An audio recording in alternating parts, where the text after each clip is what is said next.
Welcome to steno dictation. Dictation 5 second बाद शुरू होगा। स्टार्ट।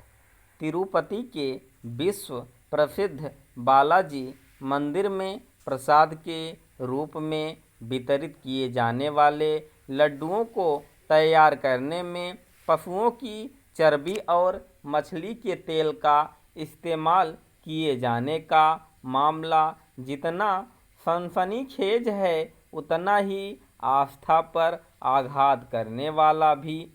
आंध्र प्रदेश के मुख्यमंत्री चंद्रबाबू नायडू ने पहले यह बयान जारी किया कि तिरुपति मंदिर में मिलने वाले लड्डुओं को बनाने में ऐसी सामग्री का इस्तेमाल किया जाता था जिसमें पशुओं की चर्बी मिली रहती थी। फिर उन्होंने गुजरात की एक सरकारी प्रयोगशाला से मिली रपट के आधार पर यह कहा कि लड्डुओं को बनाने में जिस घी का उपयोग होता था उसमें सचमुच पशुओं की चर्बी, मछली के तेल आदि का प्रयोग होता था। यदि उक्त रपट सही है तो इससे अधिक आघातकारी, अनैतिक एवं अधार्मिक और कुछ हो ही नहीं सकता। केवल इतने से संतुष्ट नहीं हुआ जा सकता कि इस मामले में केंद्र सरकार ने भी दखल दिया है, क्योंकि हिंदुओं की आस्था से खिलवाड़ करने वाला यह प्रकरण गहन जांच की मांग करता है। यह पता चलना ही चाहिए कि सच्चाई क्या है। यह कहा जा रहा है कि तिरुपति मंदिर के लड्डुओं को बनाने में जिस घी का इस्तेमाल किया जाता था उसकी आपूर्ति करने वाली कंपनी उसे 320 रुपये प्रति किलो के हिसाब से उपलब्ध कराती थी।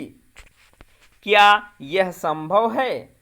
आज दूध की औसत कीमत 50 रुपये प्रति लीटर है और 1 किलोग्राम घी तैयार करने में आमतौर पर 20-25 लीटर दूध की खपत होती है। यदि दूध गाय का हो तो खपत और अधिक होती है। आखिर ऐसे में कोई 300-400 रुपये किलो के हिसाब से घी कैसे उपलब्ध करा सकता है?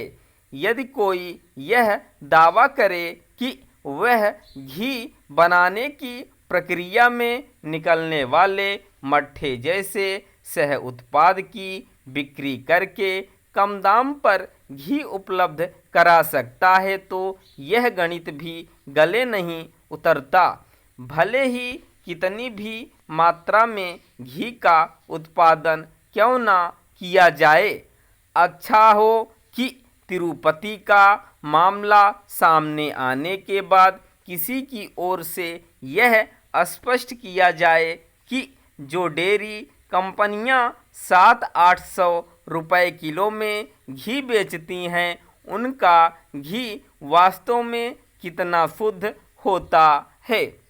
बात केवल तिरुपति मंदिर में मिलने वाले देसी घी से बने लड्डुओं की ही नहीं है, क्योंकि अन्य मंदिरों और साथ ही बाजार में कथित तौर पर शुद्ध देसी घी से तैयार सामग्री मिलती है। यदि देश में कहीं पर भी 400-500 रुपये किलो में देसी घी मिल रहा है तो यह संभव ही नहीं कि उसमें किसी तरह की मिलावट न हो। तिरुपति मंदिर का मामला यह भी बता रहा है कि हिंदुओं के मंदिरों को सरकारी नियंत्रण से मुक्त करने की आवश्यकता है। यदि अन्य समुदाय अपने धार्मिक स्थलों की देखभाल कर सकते हैं तो फिर हिंदू समाज क्यों नहीं कर सकता। स्टॉप।